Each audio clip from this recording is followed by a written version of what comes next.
અમદાવાદની શીલજની આનંદ નિકેતન સ્કૂલ વિવાદમાં સપડાઈ છે। વિદ્યાર્થીને આપેલા નાસ્તામાંથી કાચનો ટુકડો નીકળ્યો હોવાના વાલીઓએ આક્ષેપ લગાવ્યા છે। વાલીઓએ શાળાએ પહોંચીને મેનેજમેન્ટ સામે ઉગ્ર રજૂઆત કરી। વાલીઓનો આરોપ છે કે બાળકને હોસ્પિટલ લઈ ગયા બાદ કાચનો ટુકડો માંગવામાં આવ્યો, પરંતુ શાળા તરફથી તે આપવાનો ઇનકાર કરાયો। વિદ્યાર્થીને હોસ્પિટલ લઈ ગયા બાદ તપાસ માટે કાચનો ટુકડો માંગવામાં આવ્યો હતો, પરંતુ શાળા પ્રશાસને કાચનો ટુકડો આપવાનો ઇનકાર કર્યો। આ સમગ્ર ઘટના ને લઈને વાલીઓ સાથે શિક્ષકોના ઉદ્ધત વર્તનનો વિડીયો પણ સામે આવ્યો હોવાનો દાવો છે। આજે વાલીઓ સમૂહમાં રજૂઆત કરવા શાળાએ પહોંચ્યા ત્યારે આચાર્ય હાજર ન હોવાનો પણ આક્ષેપ કરાયો છે। વાલીઓના હોબાળા બાદ પોલીસ શાળા પર પહોંચી અને સ્થિતિ સંભાળી હતી।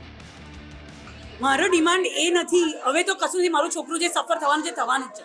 ડિમાન્ડ એ હતી ભાઈ કે તમારું બાળક તમારી પાસે આવે છે, મને કહે છે હું કંઈ ગળી ગયો છું, થૂકીને બહાર કાઢે છે, તમે પહેલું સ્ટેપ શું કરશો? મને જવાબ આપો। થૂકેલું બહાર કાઢેલું જોશો કે એને ઉચકીને હોસ્પિટલ લઈ જશો? મને જવાબ આપો। અહીંયાના બધા 5 ટીચર પાસે એ વસ્તુ ફરી છે। 5 ટીચરનો ઇન્ક્લુડિંગ ધ પ્રિન્સિપલનો આન્સર છે કે અમને ખબર નથી એ વસ્તુ શું છે। હવે એ પતી ગયું, ખબર નથી, મેં તો કંઈ વાંધો નહીં, વસ્તુ તમારી પાસે જે કાગળમાં સાચવી છે, ફોટો આખા સ્કૂલમાં સર્ક્યુલેટ થયો છે, વસ્તુ આપી દો મને, હું લઈને ડૉક્ટર પાસે જતો રહે। તો એમણે કીધું ખવાઈ ગયું છે। હવે બાળક ગળી ગયું હતું, જેના માટે ઇમરજન્સીમાં હોસ્પિટલ લઈ ગયા, તમારા ખાવાનામાંથી નીકળ્યું હતું, તમારે તો એનું ઇન્વેસ્ટિગેટ કરવું જોઈએ। 1000 બાળક ખાય છે, એ વસ્તુ ખોવાઈ કેવી રીતે ગઈ?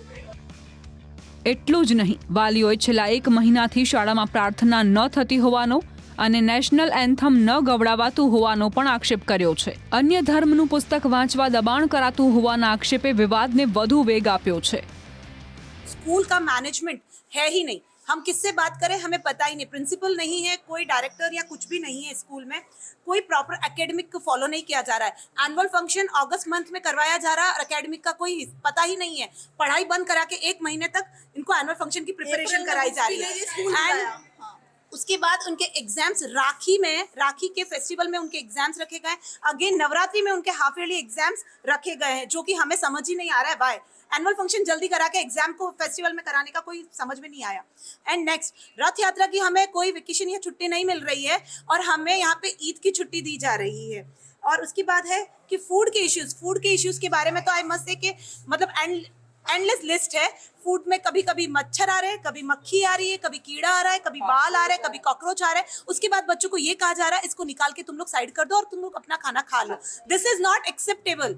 मेन हम गुजरात में रहते हैं और गुजराती लैंग्वेज हमको पढ़ाई नहीं जा रही, हमारे बच्चों को पढ़ाई नहीं जा रही, ये बोल के कि टीचर्स अभी मतलब वीक में एक ही क्लास है और वीक में क्लास टीचर अवेलेबल नहीं है, इसलिए वो क्लास नहीं हो रही है और आप टेंशन नहीं लीजिए, उसका एग्जाम नहीं लिया जाएगा। तो एक बहुत बड़ी चीज मैं आपको बताऊं, स्कूल है जहाँ पे प्रेयर होना कंपलसरी है, हमारी स्कूल में प्रेयर नहीं करवाई जा रही है, प्रेयर्स होती ही नहीं है और नेशनल एंथम को भी स्किप कर दिया गया, नेशनल एंथम भी नहीं हो रहा है। Why we don't know. हमने जब रेज किया ये पॉइंट तो बोला गया कि भाई ये हम लोग देख रहे हैं, हम कर रहे हैं, पता नहीं कब होगा। आईडी कार्ड एंड एल्मेनेक अभी तक नहीं है, पर स्कूल का एनुअल फंक्शन हो गया है। ये मुझे समझ ही नहीं आई बात कि एनुअल फंक्शन इतना जरूरी था कि बच्चे का आईडी कार्ड आपने ना अभी तक इश्यू नहीं। વાલીઓ વીએચપી અને બજરંગ દળના કાર્યકરો સાથે શાળાએ પહોંચ્યા હતા। હોબાળો થતા પોલીસ પણ શાળા પર દોડી આવી હતી। વાલીઓનો આરોપ છે કે રજૂઆત સમયે પ્રિન્સિપાલ સહિત મેનેજમેન્ટમાંથી કોઈ જવાબદાર વ્યક્તિ હાજર ન હતી। તો આજે આનંદ નિકેતન શીલજ સ્કૂલ ખાતે શું કારણ વિશ્વ હિન્દુ પરિષદ અને બજરંગ દળે આવવું પડ્યું, તો એના તમને કારણ જણાવશું। જે પ્રકારે વાલીઓની તમામ તકલીફો હતી, તે ભલે છોકરાઓને એકેડેમિકને લઈને હોય કે પછી છોકરાઓને વાસી ખાવાનું આપતા હોય કે પછી સ્કૂલની અંદર નેશનલ એન્થમ ન થતું હોય કે પછી પ્રાર્થના ન થતી હોય, આવી ઘણી બધી તકલીફો વાલીઓને હતી અને વાલીઓના મગજમાં ક્યાંક એક નાનકડી બીક હતી અને તેઓને અમે એવી રજૂઆત કરી કે જો સાહેબ અમે લોકો આવી રીતે સ્કૂલના મેનેજમેન્ટની સામે પડશું તો એ લોકો અમારા છોકરાઓને ટાર્ગેટ કરે છે અને વાલીઓના ઝેનની અંદર એક બીક હતી કે અમારા છોકરાઓનું ભણતર આની અંદર ક્યાંય ને ક્યાંય ડિસ્ટર્બ ન થાય, તે કારણસર તેઓ અમારા બજરંગ દળ વિશ્વ હિન્દુ પરિષદ પાસે સમર્થન માંગવા આવ્યા હતા અને વિશ્વ હિન્દુ પરિષદે ખાતરી આપેલી તમામ વાલીઓને, તમામ માતાઓને કે તેઓને કોઈનાથી ગભરાવાની જરૂરત નથી। આ ગુજરાત છે, ગુજરાતની અંદર કોઈની મનમાની ચાલશે નહીં અને એક સ્કૂલની અંદર જેને એક પોશ વિસ્તાર શીલજની અંદર 2 લાખ રૂપિયા જે સ્કૂલ ફીસ લઈ રહી હોય છે, છોકરાઓ પાસેથી ધિરાણ મેળવી રહી હોય છે, છતાં બી છોકરાઓને એક પછી એક સતત તકલીફો આવે, કે પછી ખાવાની હોય, કે પછી તેમના શિક્ષણને લઈને હોય, કે પછી તેમના ટ્રાન્સપોર્ટેશનને લઈને હોય. તો તેને લઈને આજે વિશ્વ હિન્દુ પરિષદ બજરંગ દળ તમામ વાલીઓના સમર્થનમાં આવ્યું છે અને આનંદ નિકેતન સ્કૂલ પાસેથી આના કડકમાં કડક પગલાં લેવા માટે અમે તેનો અનુરોધ કરવા આવ્યા છે. હવે આ સમગ્ર વિવાદમાં શિક્ષણ વિભાગ પણ એક્શનમાં આવ્યું છે. અમદાવાદ ડીઈઓએ શાળા મેનેજમેન્ટને કારણદર્શક નોટિસ ફટકારી છે અને સમગ્ર મામલે તપાસના આદેશ આપ્યા છે. ફૂડ સેફટી વિભાગને પણ જાણ કરવામાં આવી છે. તપાસ પૂર્ણ ન થાય ત્યાં સુધી શાળાની કેન્ટીન બંધ રાખવાની સૂચના અપાઈ છે. આનંદ નિકેતન સિલજ કેમ્પસમાં ખૂબ જ ગંભીર બેદરકારી મીડિયાના માધ્યમથી ધ્યાને આવી.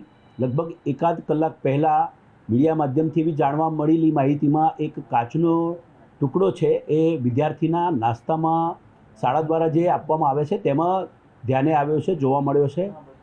ખૂબ ગંભીર બેદરકારીને ધ્યાને લઈ અમે આ બાબતની ગંભીરતા રાખી છે. વિદ્યાર્થીઓની સુરક્ષા અને એમનું આરોગ્ય એમાં ક્યાંય પણ બેદરકારી દાખવી શકાય નહીં. તે માટે શિક્ષણ નિરીક્ષકને તાત્કાલિક અસરથી અમે તપાસના આદેશ આપ્યા. શિક્ષણ નિરીક્ષક દ્વારા સ્થળ ઉપર મુલાકાત લઈ ટીમ સાથે અને પ્રાથમિક અહેવાલ સુપ્રત કર્યો છે. તેમાં સ્પષ્ટપણે આ બાબત જે છે એની ખરાઈ સાબિત થઈ છે. એટલે કે કાચનો ટુકડો જે છે એ જોવા મળ્યો હતો, જેને ધ્યાને લઈ તાત્કાલિક અસરથી શાળાના મેનેજમેન્ટને મેં સોકોસ નોટિસ આપી અને ખુલાસો માગ્યો છે. અને સાથે સાથે જે જવાબદારો છે પ્રિન્સિપાલથી લઈને જે કોઈ રસોડા વિભાગમાં સુપરવિઝનનું કામ કરતા હોય, એમની જો એજન્સી કામ કરતી હોય તેની તમામ વિગતો પણ મંગાવી છે. સાથે સાથે એમની સામે તાત્કાલિક કાર્યવાહી કરવા માટે સૂચના આપી છે.